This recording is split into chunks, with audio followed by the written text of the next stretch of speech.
Hello everyone, welcome to my Saral chemistry.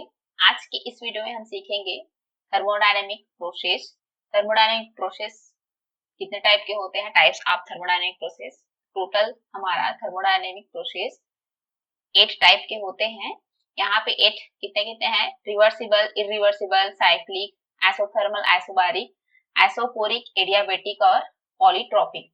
तो थोड़ा देख लेते हैं। आइसोथर्मल मतलब कि क्या होता है? Del T is equal to 0, constant रहता है। आइसोबारिक मतलब क्या होता है? Del P is equal to 0। Isochoric मतलब del P is equal to 0 और एडियाबेटिक मतलब del Q is equal to 0 होता है। तो बारी बारी से एक एक स्टेप, एक एक प्रोसेस देखते जाते हैं हम। तो सबसे पहला प्रोसेस है रिवर्सिबल प्रोसेस। तो रिवर्सिबल प्रोसेस क्या होता है उसको देख लेते हैं। पहला स्टेप, पहला पॉइंट है इसमें, slow process take infinite number of small step. तो किस तरीके से होता है, एक ग्राफ बना लेते हैं हम यहाँ पे। ये हो गया हमारा ग्राफ। अब किसके बीच रख देते हैं? P और V के बीच, P वर्सेस V के बीच। तो क्या आता है हमारा? ये स्लोप इस तरीके से मान लेते हैं। A इनिशियल स्टेट है और B फाइनल स्टेट है। तो किस तरीके से यहाँ पे रिएक्शन होगा उसको देखते हैं। तो देखिए, मान लो यहाँ पे एक आदमी खड़ा हुआ है। मान लेते हैं कि यहाँ एक आदमी खड़ा हुआ है और ये रिएक्शन को बारी बारी से देख रहा है कि कितना रिएक्शन हो रहा है। Infinite number of small step. तो इनफाइनाइट नंबर में होता है, मतलब देखिए पहला ए यहाँ पे इनिशियल स्टेप यहाँ पे था। थोड़ी सी रिएक्शन होने के बाद क्या होता है, ए यहाँ पे आ जाता है। तो ये जो आदमी खड़ा रहता है, तो कुछ ही दूर आने के बाद ऐसा लगता है कि वो रिएक्शन हुआ ही नहीं है। तो फिर थोड़ी देर बाद क्या होता है, थोड़ी थोड़ी स्टेप पे यहाँ पे नीचे नीचे उतरते जाता है। तो जो आदमी खड़ा हुआ है उसको लगता है कि इसमें रिएक्शन ही नहीं हो रहा है और वो जहाँ ए था पहले, इनिशियल स्टेट जहाँ पे था वहीं पे रुका हुआ है। और स्लोप तो वैसे ही रहेगा, जैसे कि इस तरीके से है वैसे ही रहेगा, नीचे नीचे बढ़ते जाएगा। तो लगता है कि इनफाइनाइट नंबर में स्टेप होगा और स्मॉल स्टेप होता है। और क्या है? स्लो प्रोसेस है, धीरे धीरे धीमी गति से होता है। दूसरा क्या पॉइंट है? Bidirectional process never goes to completion. तो क्या होता है? बाई डायरेक्शनल प्रोसेस है। मान लेते हैं हमारा ए से जा रहा है बी में रिएक्शन होने के लिए, फिर क्या होता है, बी से जाता है ए में रिएक्शन होने के लिए। तो वही बाई डायरेक्शनल प्रोसेस है। और तीसरा क्या स्टेप है, सॉरी पॉइंट क्या है? System is a equilibrium at each point. ये इक्विलिब्रियम है सभी में, या तो ए से जा रहे हैं बी में या तो बी से जा रहे हैं ए में। तो तीसरा पॉइंट। चौथा पॉइंट क्या है? यह system and surrounding restore original state, original state में ही रहते हैं। और पांचवा क्या है? Maximum expansion work achieve in reversible process. और एक बात और, जो हम यहाँ पे किए हैं इसी को, जो स्मॉल स्लो प्रोसेस में हो रहा है स्मॉल स्टेप में, तो उसको क्या बोलते हैं? क्वासी स्टेटिक प्रोसेस बोलते हैं। एक और ऐड कर लीजिएगा कि क्वासी स्टेटिक प्रोसेस किसको बोलते हैं। तो ये हमारा P वर्सेस B के बीच इनिशियल फाइनल स्टेट में स्लो स्टेप में हो रहा है, उसी को बोला जाता है। अब देख लेते हैं दूसरा हमारा प्रोसेस, इरिवर्सिबल प्रोसेस। तो इसके लिए क्या है? फास्ट प्रोसेस है। रिवर्सिबल क्या था? हमारा स्लो प्रोसेस था। इरिवर्सिबल क्या है? फास्ट प्रोसेस है। दूसरा क्या है? यूनिडायरेक्शनल है। जैसे कि हम ए से जा रहे हैं बी में, तो बी में ही जाएंगे, बी से ए में नहीं आ सकते। तीसरा क्या पॉइंट है? Never achieve state of equation. चौथा है ऑल प्रैक्टिकल प्रोसेस, मतलब हमारा रिवर्सिबल प्रोसेस ब्रह्मांड में ऐसा कोई भी प्रोसेस, एक आध को छोड़कर कोई भी प्रोसेस नहीं है जिसमें हम रिवर्सिबल गति से आसानी से रिएक्शन करवा सकें। इरिवर्सिबल प्रोसेस सभी प्रैक्टिकल प्रोसेस के लिए इंपॉर्टेंट है और इसी तरीके से हमारा रिएक्शन भी कंप्लीट होता है। अब देख लेते हैं तीसरा। तीसरा हमारा क्या है? Cyclic process. तीसरा लिख लीजिए यहाँ पे, साइक्लिक साइक्लिक प्रोसेस। तो साइक्लिक प्रोसेस क्या होता है उसको देख लेते हैं हम। तो साइक्लिक प्रोसेस को किससे शो किया जाता है? इस तरीके से शो किया जाता है। तो देखते हैं सिंबल से। तो अब ये क्या है? साइक्लिक प्रोसेस मतलब कि इसमें initial and final state, initial and final state are same. देखिए initial and final state are same मतलब कि क्या बोला गया है? देखिए मानते हैं हम ए से बी में जाना है हमें। तो रिवर्सिबल में क्या हुआ था, ए से जा रहे थे बी में तो इस तरीके से था, और इरिवर्सिबल में किस तरीके से था, ए से जा रहे थे बी में, या क्या कर सकते थे, बी से जा सकते थे हम ए में। तो ये था। तो साइक्लिक प्रोसेस में देखिए अब हम क्या करना है, ए से स्टार्ट करना है और हमें जाना है बी में। तो यहाँ तक आए, फिर क्या हुआ, बी से जाकर के फिर से ए में जाना है। तो ये एक साइकिल के रूप में होगा, इस तरीके से साइकिल में होता है। तो ये हमारा क्या हो जाएगा, यहाँ पे इनिशियल और फाइनल स्टेट क्या हो जाएंगे, सेम हो जाएंगे। ये तो आप नहीं बोल सकते कि ए इनिशियल होगा कि बी इनिशियल होगा, बार बार इस तरीके से रिएक्शन होगा तो आप बता सकते हैं क्या कि कौन सा इनिशियल है कौन सा फाइनल है। तो इसीलिए यहाँ पे initial and final state are same बोला गया है। अब देखते हैं, एक थोड़ा सा नोट करके लिख लीजिए, यहाँ पे क्या लिखेंगे हम कि इसमें जो भी रिवर्सिबल है W work done cyclic process के लिए, अगर रिवर्सिबल प्रोसेस के लिए होता है तो क्या होता है, 0 होता है। और अगर cyclic process W work done क्या है, इरिवर्सिबल के लिए है, तो क्या होता है वहां पे, नॉट इक्वल टू 0 होता है। तो ये बहुत बार एग्जाम में आ गया है कि साइक्लिक प्रोसेस में रिवर्सिबल है या इरिवर्सिबल है, तो साइक्लिक प्रोसेस के लिए कितना होगा, वर्क डन का मान 0 होगा कि नॉट इक्वल टू 0 होगा। तो इरिवर्सिबल के लिए नॉट इक्वल टू 0 होगा, रिवर्सिबल के लिए हमारा 0 होगा। तो अब देखते हैं, अब एक और यहाँ पे साइक्लिक प्रोसेस में ध्यान देने की बात है, क्या ध्यान देने की बात है कि जो भी हमारा एनर्जी रहता है del U is equal to 0 होता है। मतलब क्या बोल सकते हैं हम, all state function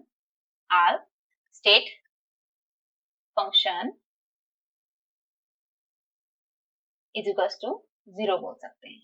state function क्या क्या था हम पढ़ चुके हैं, क्या क्या था हमारा, W और Q को छोड़कर या H को छोड़कर हमारा सभी स्टेट फंक्शन है। तो साइक्लिक, और ये याद रखिएगा साइक्लिक प्रोसेस के लिए ही है, अभी हम इधर वाले प्रोसेस के लिए नहीं देखे हैं। अब हो गया हमारा तीसरा प्रोसेस। अब देख लेते हैं चौथा प्रोसेस। चौथा प्रोसेस क्या है हमारा, आइसोथर्मल प्रोसेस। आइसोथर्मल प्रोसेस, तो इसमें क्या होता है हमें पता है, आइसोथर्मल मतलब क्या होता है, टेम्परेचर हमारा कांस्टेंट रहेगा। यहाँ पे इधर सभी परिवर्तित रहेंगे, बस टेम्परेचर को कांस्टेंट लेना है। मतलब टेम्परेचर कांस्टेंट मतलब कि del T is equal to 0 होगा, या क्या बोल सकते हैं, T इज इक्वल टू 0, तो T2 minus T1 is equal to 0 ही होगा। ये दोनों का मान तो 0 ही होना लेना है, तो इसलिए चेंज के रूप में अगर लेते हैं तो हमारा इस तरीके से होता है। तो हमें पता चल गया कि आइसोथर्मल प्रोसेस में T इज इक्वल टू क्या होगा, 0 होगा। तो अब एक आपको थोड़ा ध्यान देना है, हमें क्या ध्यान देना है कि इसमें आपको गैस इक्वेशन पता होना चाहिए, ideal gas equation P is equal to nRT ये होता है। तो P is equal to nRT, P हमारा क्या है, प्रेशर, V वॉल्यूम है, T टेम्परेचर है, R गैस नियतांक है, गैस कांस्टेंट, और N क्या है, मोल की संख्या है। तो अब मान लेते हैं हम कि T तो कांस्टेंट है बोला गया है, ये तो दोनों कांस्टेंट ही रहेंगे, मान लेते हैं N 1 है बोलते हैं, तो क्या होगा, PV is equal to K हो जाएगा। ये पूरा का पूरा क्या हो जाएगा, कांस्टेंट ले लेते हैं K। तो अब क्या करेंगे, P V को इधर भेज देते हैं तो नीचे आ जाएगा। अब यहाँ पे क्या करना है हमें कि एक ग्राफ खींचना है, इसके बीच P वर्सेस V के बीच। तो क्या आता है, स्लोप इस तरीके से कर्व आता है, PV is equal to constant, क्या आता है, PV is equal to constant आता है। यहाँ पे ये हो गया हमारा कर्व, किसके लिए, आइसोथर्मल प्रोसेस के लिए। ये पहला पॉइंट हो गया आइसोथर्मल के लिए। अब थर्मोडायनेमिक में आइसोथर्मल प्रोसेस के लिए दूसरा स्टेप देख लेते हैं। दूसरा स्टेप क्या इंपॉर्टेंट है हमारा, कि क्या था, PV is equal to K constant था, तो इसको और क्या लिख सकते हैं हम, P को इधर भेज देते हैं राइट साइड, तो ये इस तरीके से आ जाएगा। इसको मान लेते हैं इक्वेशन नंबर 1 अभी फिलहाल के लिए। तो अब क्या है, हम इसको अवकलन कर देते हैं, क्या कर देंगे, डेल V से भाग दे देते हैं, तो डेल V और क्या हो जाएगा, K बाई V हो जाएगा, ये हो जाएगा। अब क्या करेंगे हम, इसको और लिख सकते हैं, del V is equal to del K और इसको करेंगे तो सॉरी डेल के नहीं होगा, क्या हो जाएगा, ये माइनस के हो जाएगा, इसको सॉल्व करेंगे तो, और नीचे क्या आ जाएगा, v का स्क्वायर हो जाएगा। अब क्या करें हम, इसको del p by del v is equal to minus K by v को बाहर ले लिए हैं और अंदर क्या बचा, मान लो 1 बाई v बचा, ये हो गया। अब इसके जगह हम देखिए यहाँ पे इक्वेशन नंबर 1 में क्या लिए थे, p लिए थे, तो ये माइनस के बाई v है, तो इसको यहाँ पे क्या पुट कर सकते हैं हम, माइनस p पुट कर सकते हैं, और क्या है हमारा 1 बाई v है, तो इसको और कैसे पुट करेंगे हम, देखिए del p by del v जैसे है वैसे ही है, अब क्या कर सकते हैं, माइनस p बाई v, ये हो गया हमारा इक्वेशन।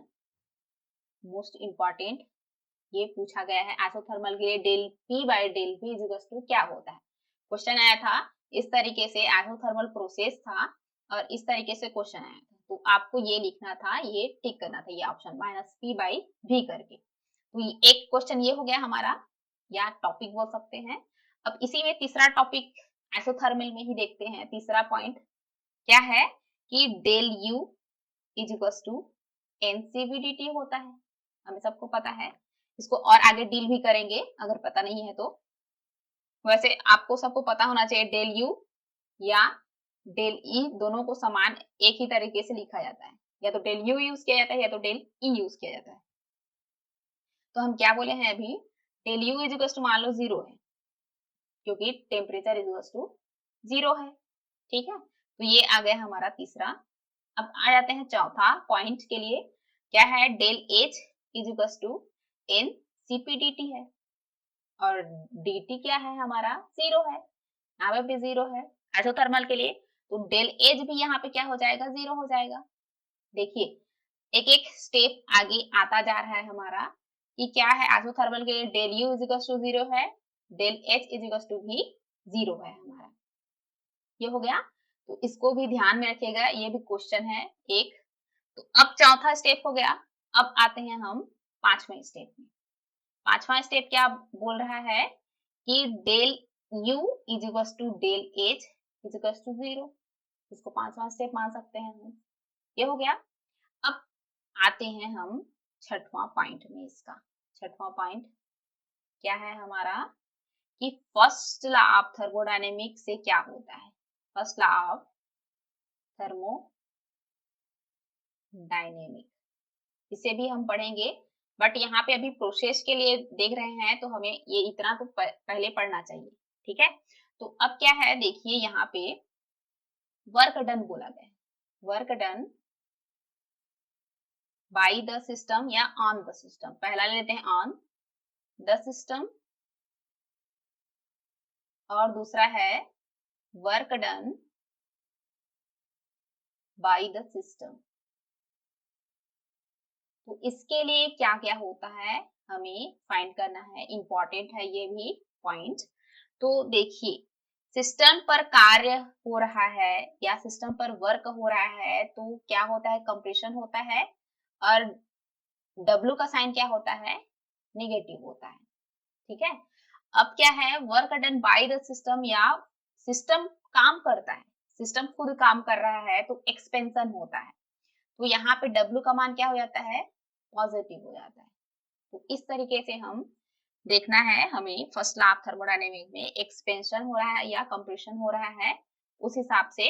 अब आ जाते हैं हम इसी का सातवां पॉइंट, देखिए छठवां पॉइंट हुआ था हमारा, अब आते हैं सातवां पॉइंट में। सातवां पॉइंट क्या है कि del u is equal to Q plus W होता है, पता है हमें सभी को। तो जब del u is equal to 0 है तो इसको 0 मानेंगे, और q प्लस डब्ल्यू लेंगे, तो आगे क्या होगा, ये q या w को इधर लाइए और w, तो ये हो गया या माइनस डब्ल्यू, इस तरीके से हम कर सकते हैं। अब आते हैं हम आठवें स्टेप में, थर्मो डायनेमिक के आइसोथर्मल प्रोसेस के लिए आठवां स्टेप क्या था, कि हमारा W is equal to sorry Q is equal to W, sorry ये तो हो गया है हमारा। अब आते हैं एक और, work done W is equal to क्या होता है उसको लिख लेते हैं। तो W इज इक्वल टू यहाँ पे ध्यान रखिएगा 2.303 NRT log V2 by V1 होता है।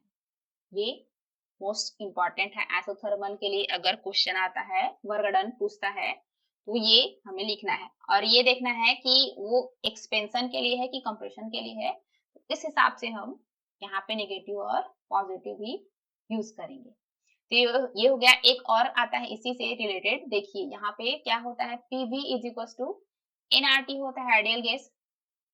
तो क्या लिख सकते हैं हम, PV P1 V1 is equal to P2 V2 होता है।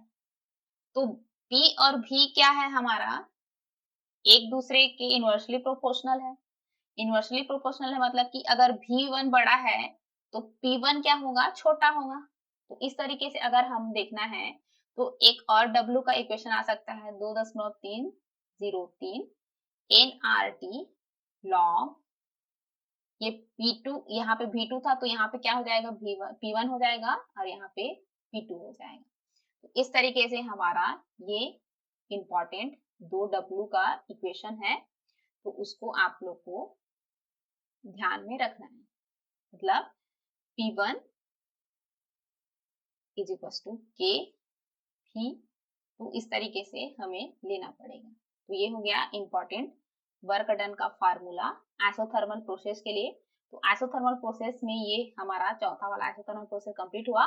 अब पांचवा देखते हैं, आइसोबारिक प्रोसेस। क्या देखेंगे, पांचवा देखते हैं हम आइसोबारिक प्रोसेस। लिख सकते हैं आप लोग आइसोबारिक प्रोसेस।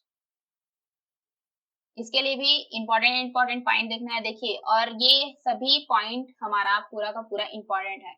इसमें से हर एक पॉइंट से अलग अलग क्वेश्चन पूछा गया है एग्जाम में। तो पेपर जब क्वेश्चन पेपर हम डील करेंगे वहां पे पूरा ये काम आएगा, तो अच्छे से पढ़िएगा। तो देखिए यहाँ पे आइसोबारिक मतलब कि बारिक मतलब del P is equal to 0 होगा। ये हो गया। तो अब इसके लिए ग्राफ खींचेंगे तो कैसा रहेगा ग्राफ, P वर्सेस V ही है। ये हो गया। तो P कांस्टेंट है तो P कांस्टेंट है तो एक ही लाइन रहेगा, V तो बदलता रहेगा यहाँ पे। तो इस तरीके से ग्राफ आता है। P कांस्टेंट है मतलब कि 0 है, तो 0 है तो एक ही साइड में जाएगा ना कि ऊपर नीचे जाएगा। तो अब इसके लिए अब बारी बारी से step by step important point देखते जाते हैं। तो आइडियल गैस क्या होता है, PV इक्वल टू NRT। ये हो गया। तो P तो कांस्टेंट है हमारा, तो P कांस्टेंट है तो P को ये देखिए, इसको हम N और R को कांस्टेंट है तो वहां पे ले जाना पड़ेगा। V इज इक्वल टू क्या हो जाएगा, NR बाई P हो जाएगा। क्योंकि ये सब कांस्टेंट है तो एक साथ रखेंगे तो आसानी से हमारा क्वेश्चन बनेगा। ये हो गया। तो एक और क्या लिख सकते हैं, V is equal to K T लिख सकते हैं। ये देखिए इस तरीके से ये हुआ। तो इसको मान सकते हो आप पहला। अब इसी में दूसरा पॉइंट क्या कर सकते हैं हम, भी डायरेक्टली प्रोपोर्शनल टू है टेम्परेचर की, मतलब वॉल्यूम डायरेक्टली प्रोपोर्शनल टू है टेम्परेचर के। तो इसके लिए ग्राफ खींचना चाहे तो कैसे ग्राफ रहेगा, अब देखो सेकेंड पॉइंट के लिए V वर्सेस T। तो जैसे कि देखिए डायरेक्टली प्रोपोर्शनल है तो V जैसे जैसे बढ़ेगा T भी वैसे बढ़ेगा, वॉल्यूम जैसे जैसे घटेगा वैसे ही टेम्परेचर भी घटेगा। तो कैसे होता है, इसके लिए इस तरीके से स्ट्रेट लाइन मिलता है हमारा। अब दूसरा पॉइंट हो गया। अब आइसोबारिक के लिए हम तीसरा पॉइंट देखते हैं। देखिए तीसरा पॉइंट ये मोस्ट इंपॉर्टेंट है, इसको भी पूछा गया है बहुत बार। ये हर पॉइंट है वो क्वेश्चन पे आ गया है, इसलिए यहाँ पे देख रहे हैं हम, नहीं तो उतना नहीं देखते। तो देखिए यहाँ पे क्या बोले थे हम, P वर्सेस V में एक प्रेशर क्या है, कांस्टेंट है। तो ये पूरा का पूरा वर्क डन है PV। तो maximum work done, maximum work done किसमें होता है करके बोलता है, तो आइसोबारिक प्रोसेस होता है। क्वेश्चन आएगा तो आप आइसोबारिक पे टिक करिएगा, दे देगा वो मैक्सिमम वर्क डन। आइसोबारिक पहला दे देगा, आइसोकोरिक दे देगा, आइसोथर्मल दे देगा, एडियाबेटिक। तो क्या में लगाना है हमें, आइसोबारिक में लगाना है। तो मैक्सिमम वर्क डन है तो इसके लिए फार्मूला क्या हो जाएगा, W is equal to minus P external V final minus V initial. ये होगा, या कैसे लिखते हैं, W equal to minus P del भी लिखते हैं, वही है, लेकिन यहाँ पे मैक्सिमम है इसलिए external P minus P E x T भी एफ माइनस भी आई लिखते हैं। ठीक है, ये हो गया। अब चौथा पॉइंट देख लेते हैं हम इसका। चौथा पॉइंट क्या है कि del H is equal to Q होता है यहाँ पे। पांचवा क्या होगा कि first law of thermo, sorry इधर देख लेते हैं, ये बड़ा है थोड़ा सा पांचवा वाला। पांचवा क्या है हमारा कि फर्स्ट लॉ ऑफ थर्मोडायनेमिक्स से इसको हम कैसे डील कर सकते हैं। क्या है first law of thermodynamics, del U is equal to Q plus W, यही है। तो del U is equal to, अभी क्या लिखे थे, देखिए पहले ही लिखे थे del H is equal to Q, तो यहाँ पे हम मान रख सकते हैं, क्या मान रख सकते हैं, Q के जगह यहाँ पे क्या रख सकते हैं, डेल H रख सकते हैं, और इसको प्लस ना लिख के हम क्या कर देंगे, प्लस माइनस लिख देंगे। क्यों प्लस माइनस लिख देंगे, क्योंकि एक्सपेंशन है कि कंप्रेशन है, उसको देखने के लिए हम माइनस प्लस साइन वहां पे ऐड करना है। तो ये तो डेल U के लिए फार्मूला हो गया। डेल H अगर हम कैलकुलेट करने के लिए बोलता है तो क्या होगा, del U plus minus P del V, इसको रख लो एक डिब्बे में क्योंकि ये इंपॉर्टेंट है, आएगा तो इस पे फिर से क्वेश्चन डील करना है। और क्या लिख सकते हैं, del H is equal to del U plus minus del NG RT, एक हमारा ये फार्मूला हो गया। आप बारी बारी से फार्मूला लिखते जाइए क्योंकि ये जो सब फार्मूला आ रहा है हमारा क्वेश्चन बेस आ रहा है, फिर आसानी से डील करते जाएंगे। इतना में हो गया हमारा आइसोबारिक प्रोसेस। अब आ जाते हैं छठवां प्रोसेस। छठवें प्रोसेस के लिए एक मिनट, छठवां प्रोसेस क्या है हमारा, आइसोकोरिक प्रोसेस। अगला लिखिए आइसोकोरिक प्रोसेस।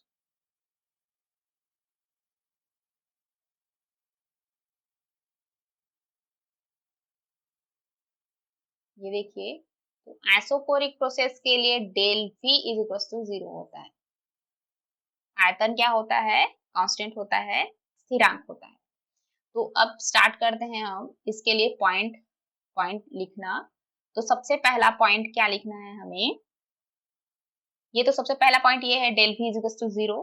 अब क्या है, P V is equal to N R T, तो यहाँ पे भी क्या है, कांस्टेंट है, तो यहाँ पे क्या ले लेंगे हम, P is equal to N R T, भी को नीचे रख देते हैं, कांस्टेंट है तो T हो जाएगा।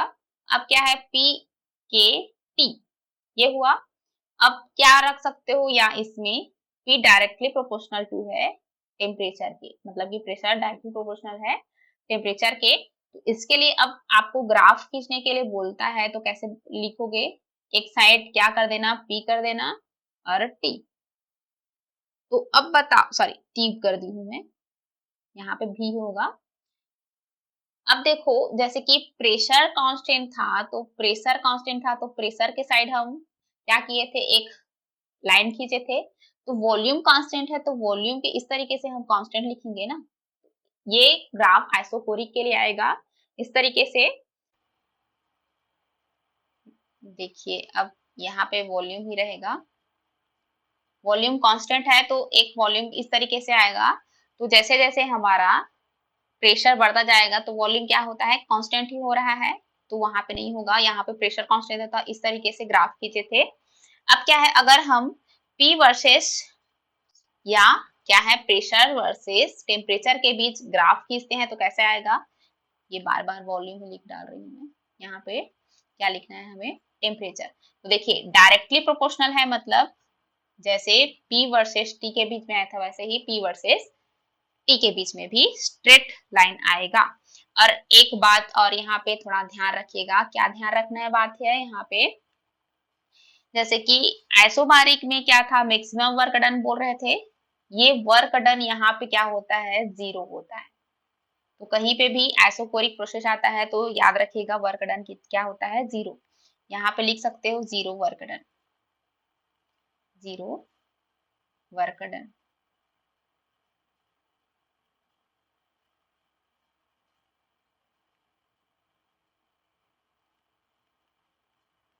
ये भी क्वेश्चन है कि जीरो वर्क डन कौन सा प्रोसेस है, कौन से प्रोसेस में होता है, तो एसोकोरिक प्रोसेस में होता है हमारा। अब 7वां और 8वां को हम नेक्स्ट वीडियो में देखेंगे। ये वीडियो बहुत लंबा हो जा रहा है, इस वीडियो में यहीं तक रखते हैं। मिलते हैं नेक्स्ट वीडियो में हम एडियाबेटिक और पॉलीट्रोपिक प्रोसेस के साथ। धन्यवाद।